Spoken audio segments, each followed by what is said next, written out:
जय मसीह की प्रियो, स्वागत है आप सबका एस गैंग टीवी पर। मेरे प्रियो, आज हम एक गवाही देखने वाले हैं। ये जो गवाही है ये सिस्टर शीना रानी की गवाही है। किस तरह से परमेश्वर ने बीमारी से उन्हें चंगाई दी, तो ये बात आज हम देखेंगे इस गवाही में। चलिए शुरू करते हैं।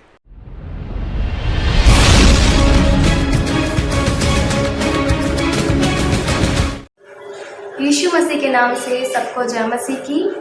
मैं परमेश्वर का धन्यवाद करती हूँ कि प्रभु ने आज मुझे अपनी गवाही आप लोगों के साथ बांटने का मौका दिया। मेरा नाम शीना है, मैं राजस्थान की हूँ और मैं अपने जीवन की आज एक गवाही देने जा रही हूँ, बहुत बड़ी गवाही देने जा रही हूँ। मैं बताना चाहती हूँ कि मैं पिछले 1 महीने से काफ़ी बीमार चल रही थी। मुझे सर्दी गर्मी की समस्या हो गई थी, मुझे जुकाम बुखार खांसी की समस्या हो गई थी। तो मैं मेडिसिन ले रही थी, प्रभु से दुआ कर रही थी, प्रभु यीशु मसीह से कि मैं जल्दी से ठीक हो जाऊं और मैं प्रभु की आराधना वापस से शुरू कर दूं, क्योंकि मैं बीमार होने की वजह से मैं बैठ भी नहीं पा रही थी, प्रभु की आराधना अच्छे से नहीं कर पा रही थी और प्रेयर है मैं वो भी नहीं कर पा रही थी। तो मैंने प्रभु से दुआ की, प्रभु मुझे जल्दी से चंगा कर दे, वापस से मैं आपकी आराधना करना चाहती हूँ प्रभु जी। तो मैंने प्रभु के वचनों को मैं पढ़ती थी और मन मन में लेटी लेटी मैं दुआ भी करती थी, क्योंकि मैं ज़्यादा बोल नहीं पा रही थी। जैसे ही मैं बोलती थी मुझे खांसी होने लगती थी।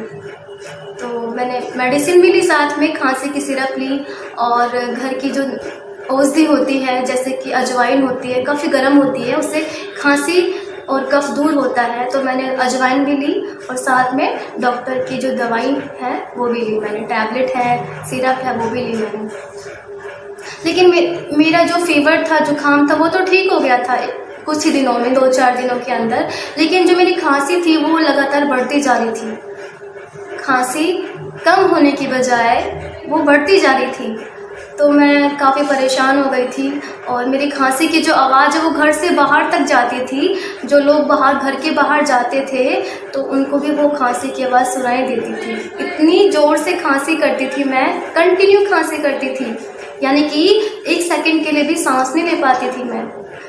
और इतनी खांसी थी, मैं ना तो सो पा रही थी ना कुछ खा पा रही थी, इवन मैं पानी भी पीती थी तो भी खांसी होने लगती थी। मैं बहुत ज़्यादा परेशान हो गई थी।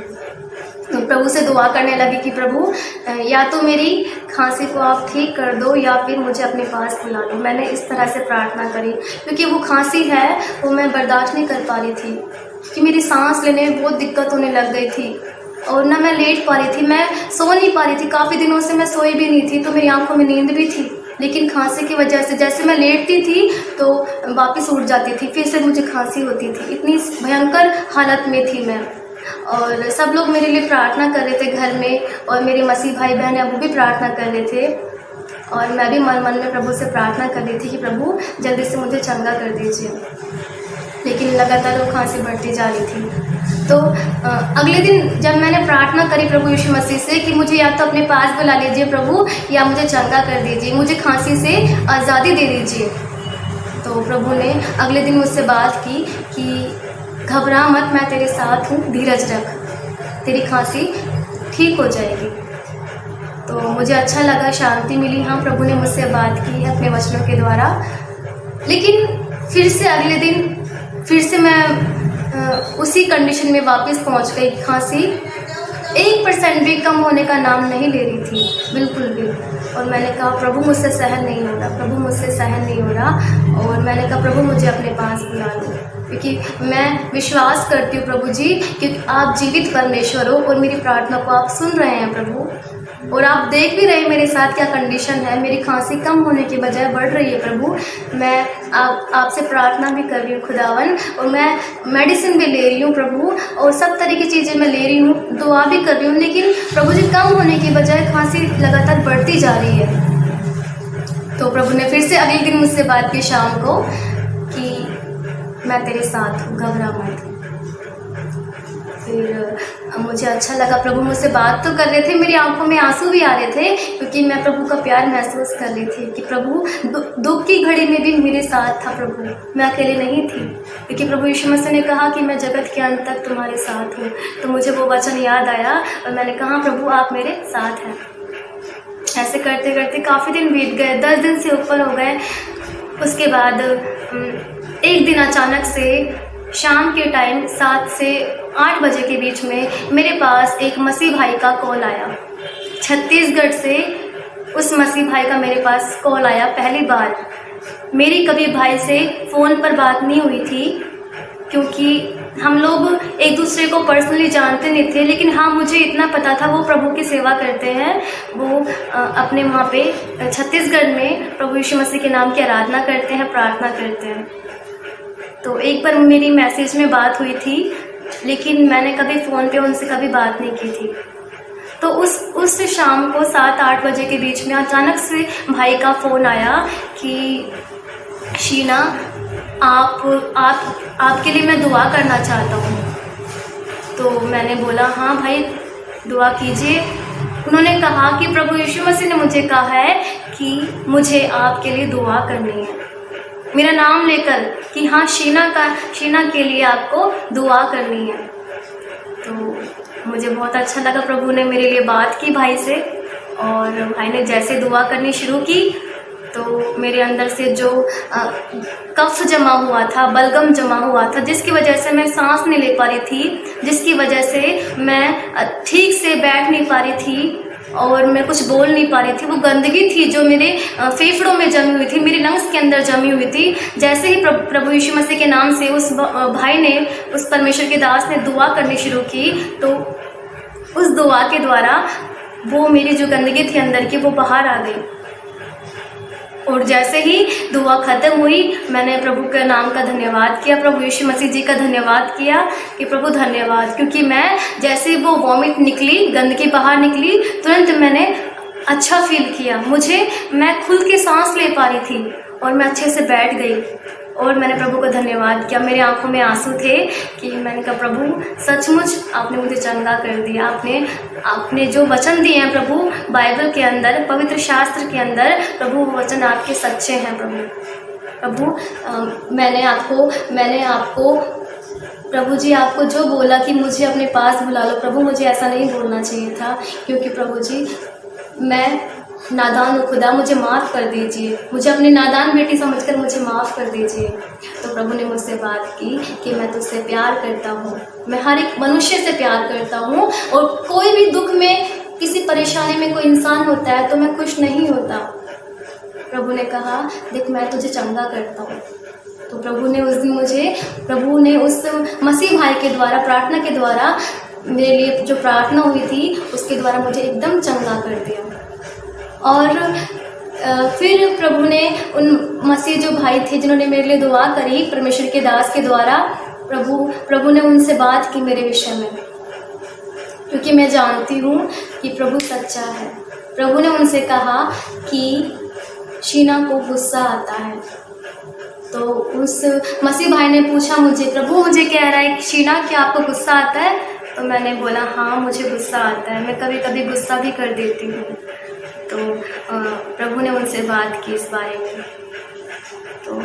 तो मेरे आंखों में आंसू आ गए कि प्रभु मुझे माफ़ कर दे, मैं कभी कभी गुस्सा भी कर जाती हूँ, लेकिन प्रभु का वचन कहता है कि हमें कभी क्रोध नहीं करना चाहिए। अगर किसी के लिए हमारे दिल में क्रोध भी हो तो उसे माफ़ कर दो तुरंत।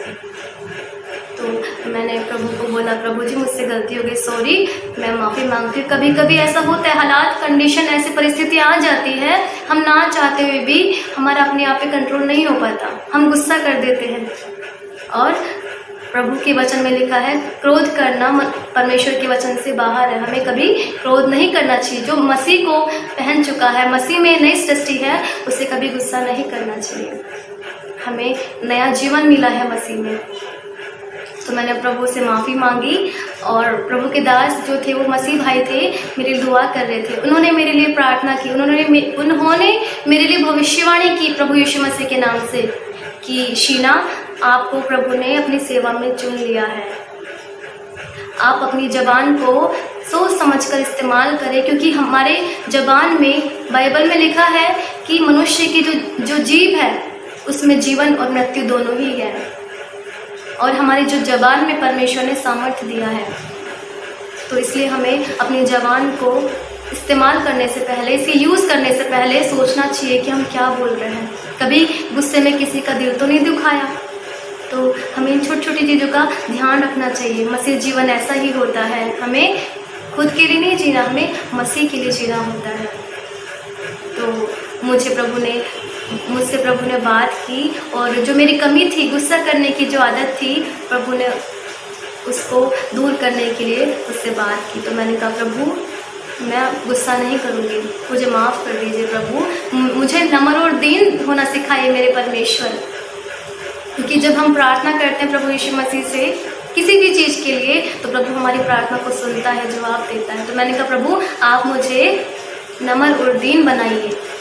और भाई ने मेरे लिए जो प्रोफेसी की, जो भविष्यवाणी की कि सिस्टर आने वाले समय में परमेश्वर के लिए आप सेवा में जाओगे, आप दूसरों के लिए दुआ करोगे, दूसरों के लिए प्रार्थना करोगे, और आप चुने गए हो प्रभु की सेवा में। तो मैंने परमेश्वर का धन्यवाद किया। और प्रभु ने मुझसे बात की कि धीरज रखना इंसान को चाहिए, इंसान को धीरज रखना ज़रूरी है, इंसान को पेशेंस रखना ज़रूरी है, और गुस्से पे काबू पाना बहुत ज़रूरी है, वरना शैतान हमारे जीवन में काम करने लगता है। तो मैं परमेश्वर का धन्यवाद करती हूँ। प्रभु ने मेरे जीवन में इतनी बड़ी और इतनी सुंदर गवाही बनाई है, और प्रभु ने मुझे अपने वचन के द्वारा सिखाया कि हमें धीरज रखना चाहिए, हमें क्रोध नहीं करना चाहिए, और अपनी ज़बान को हमें सोच समझकर इस्तेमाल करना चाहिए, क्योंकि हमारी ज़बान में सामर्थ्य है। तो मैं धन्यवाद करती हूँ, परमेश्वर ने मुझे अपनी गवाही शेयर करने का मौका दिया आप लोगों के साथ। और मैं प्रार्थना है मेरी कि मैं सचमुच प्रभु के आराधना में और प्रभु की प्रार्थना में इस्तेमाल प्रभु की योजना के अनुसार की जाऊँ। जैसे प्रभु की योजना मेरे जीवन में है वो पूरी हो, और आप लोग भी मेरे लिए दुआ करना कि मैं परमेश्वर के वचनों पे सही से चल सकूं, ताकि आने वाले समय में मैं प्रार्थना करूं लोगों के लिए, दुआ करूं लोगों के लिए, और वो भी चंगे हो जाए, उनके पास भी सुसमाचार पहुंचे यीशु के नाम से। क्योंकि मैं जहाँ रहती हूँ वहाँ पर परमेश्वर के दास का कोई घर नहीं है, वहाँ पर कोई मसीह घर नहीं है, वहाँ कोई चर्च नहीं है, वहाँ कोई संगति नहीं होती। लेकिन जब मेरे लिए भविष्यवाणी हुई उन परमेश्वर के दास के द्वारा, उस मसीह भाई के द्वारा, तो प्रभु ने कहा कि मैं अपने गांव के अंदर प्रभु यीशु मसीह के नाम से संगति करूंगी, सेवा करूंगी। धन्यवाद करती हूँ मैं परमेश्वर का कि प्रभु ने मुझे अपनी गवाही बांटने का मौका दिया, इतना सुंदर समय दिया, और इस प्रभु के वचनों को सीखने का हमें मौका दिया। धन्यवाद करती हूँ। और मैं धन्यवाद करती हूँ अपने आशीष भाई का, जिनके द्वारा मैं अपनी गवाही को जिनके चैनल पर शेयर कर पा रही हूँ। तो भाई ने मेरी गवाही को बांटने का मौका दिया अपने चैनल के द्वारा। तो मैं धन्यवाद करती हूँ परमेश्वर का। और आशीष भाई जी, मैं आपका बहुत धन्यवाद करती हूँ, और आपके लिए दुआ करती हूँ कि आप परमेश्वर आपको और भी अपनी सेवा में इस्तेमाल करें। सबको जय मसीह। मेरे प्रियो, आशा करता हूँ इस गवाही से आपका विश्वास ज़रूर बड़ा होगा। अगर आपकी भी कोई गवाही है तो स्क्रीन पे दिए गए नंबर पर अपनी गवाही भेज सकते हैं, या फिर मुझसे कांटेक्ट कर सकते हैं गवाही के लिए। तो मिलते हैं अगले वीडियो में। आज के लिए इतना ही, और मेरे लिए भी प्रार्थना कीजिएगा, तबीयत ठीक नहीं है, सर्दी जुकाम घर में सबको। तो मिलते हैं अगली वीडियो में, तब तक के लिए जय मसीह की।